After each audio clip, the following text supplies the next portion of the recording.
Ouais, bonjour à tous, j'espère que vous allez bien. Aujourd'hui, je souhaiterais vous faire un petit retour d'expérience par rapport à ce que j'ai compris cette semaine. On est de toute façon on est en permanence en apprentissage, on n'a jamais fini d'apprendre. Donc ce que je voulais vous dire, c'est que j'ai découvert qu'en fait, quand on parle d'amour, les gens ne comprennent pas ce que c'est que l'amour. Je vais vous expliquer pourquoi. Parce que quand vous regardez la définition de l'amour, finalement, c'est quoi? C'est agapé, en grec. Et agapé, qu'est-ce que ça veut dire? C'est un amour qui se caractérise par de la compassion, de la miséricorde, de vouloir le bien de l'autre. D'accord? Donc, maintenant, qu'est-ce qui se passe? Dans le monde dans lequel on vit, bon, vous savez que ce monde, bien entendu, est pervers, que ce monde est dirigé par Satan. Donc, Satan, qu'est-ce qu'il va vous dire? Il va dire non, non, l'amour agapé, c'est pas du tout ça le vrai amour.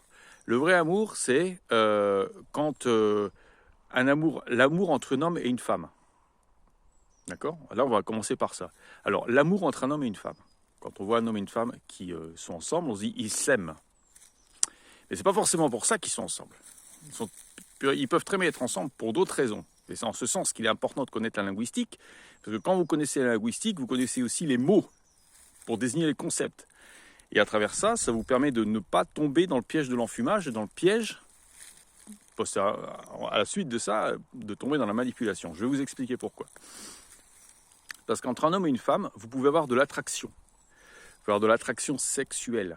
Vous pouvez avoir de l'attirance. Vous pouvez avoir de la fascination. Vous pouvez avoir de l'admiration. Mais l'amour, c'est pas forcément... dans tous les couples, il n'y a pas forcément de l'amour. Dans tous les couples, vous n'avez pas forcément l'un et l'autre, l'une et l'autre personne qui souhaitent le bien du partenaire. Vous n'avez pas toujours l'un et l'autre qui font preuve de miséricorde, qui font preuve de compassion, qui s'intéressent au bien-être de l'autre. C'est pas toujours le cas. L'idéal, c'est effectivement que ce soit le cas, mais c'est pas toujours le cas. Il y a des gens, quelquefois, qui vont vous dire « je t'aime », mais ils n'ont aucune compassion pour vous, ils ne s'intéressent pas à votre bien-être. Ce qui les attire quand ils vous disent ça, leur motivation derrière, c'est le fait qu'ils vous aiment, c'est finalement qu'ils apprécient votre compagnie, qu'ils vous trouvent peut-être physiquement agréable, que vous faites partie du même égrégore qu'eux. Alors les égrégores, c'est très intéressant, parce qu'on vous dit dans les familles, quand vous allez dans les familles, on vous dit oui, je t'aime, on t'aime, tu es de la famille, etc. Mais en fait, c'est une imposture. C'est pas qu'ils vous aiment, c'est que vous faites partie du même égrégore. Vous faites partie du même égrégore. C'est comme quand vous faites partie d'un pays. Ah, on t'aime parce que tu es de notre pays. C'est un égrégore. On t'aime parce que tu fais partie de la même religion que nous. C'est un égrégore. Maintenant, ça cesse d'être une imposture dès lors que les gens qui vous disent qu'ils vous aiment, ils s'intéressent réellement à votre bien-être. Ils ont de la compassion pour vous. Ils ont de la patience avec vous. Ils souhaitent votre bien. Et c'est que comme ça que vous avez de l'amour réel. Mais c'est pas que quelqu'un vous dit qu'il vous aime ou qu'ils vous font croire qu'il vous aime qu'automatiquement c'est vrai. C'est ça, ce qu'il faut bien comprendre. Alors, après, vous avez encore autre chose. Alors là, vous avez ce que j'appelle l'amour qui ressemble un peu à de la sorcellerie. C'est witchcraft en anglais. Ça, je l'ai découvert, je l'ai écouté. C'est pas moi qui l'ai inventé, c'est pas moi qui l'ai trouvé. Mais je vous partage une vidéo que j'ai écoutée en anglais et qui était très intéressante.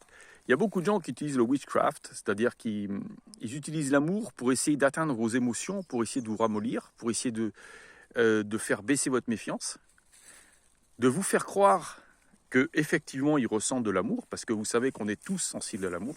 L'amour, c'est la plus belle chose qu'on puisse espérer. Et donc il y a des gens qui vous font croire qu'ils éprouvent de l'amour pour vous, mais c'est complètement faux. La seule chose qu'ils recherchent, c'est de vous atteindre par les émotions, c'est de vous contrôler. Et pour vous contrôler, il faut vous faire baisser la garde pour vous piéger.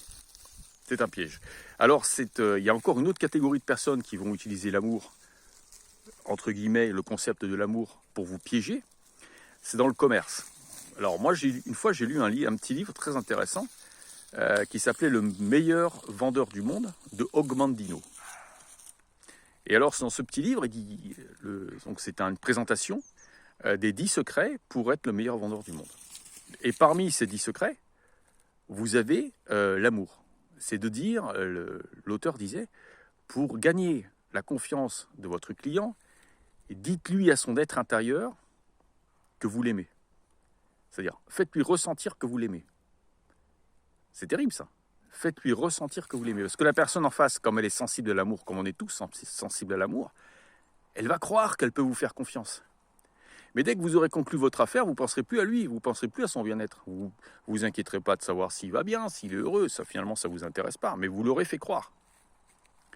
Et donc tout ça, c'est des choses qui, à moi personnellement, je trouve ça très intéressant de savoir. Parce que, et la conclusion à laquelle je voudrais arriver, c'est que finalement, au-delà de l'amour agapé, donc l'amour que je vous ai décrit au début, ça c'est l'amour idéal.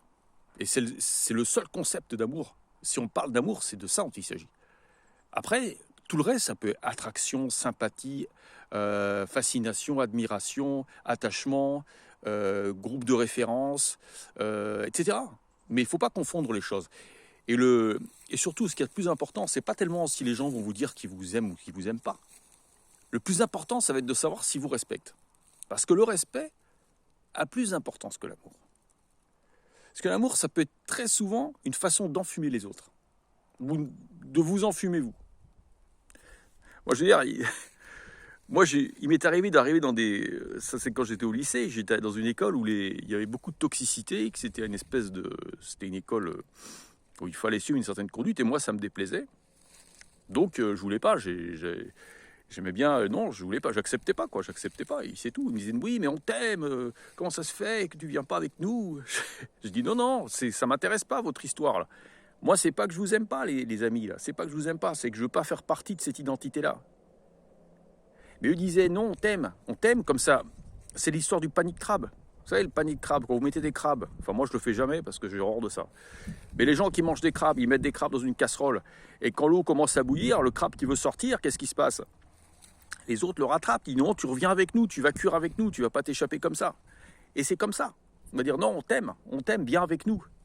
Ne te différencie pas de nous, ne te libère pas, viens partager notre sort, notre réalité. Parce que les gens n'aiment pas quand vous commencez à vous sauver. Donc tout ça, c'est des réflexions intéressantes. Et ça aide un peu à gérer nos relations avec les autres. Et pas se faire enfumer. Parce qu'il y a beaucoup d'enfumage ou de gaslighting, comme on appelle. C'est très intéressant cette histoire de gaslighting, mais on en reparlera un autre jour. Bon ben voilà, c'est tout, je voulais vous partager cette expérience et je vous souhaite à tous une bonne continuation spirituelle, beaucoup d'amour et beaucoup de bénédictions. Je vous dis à bientôt, au revoir.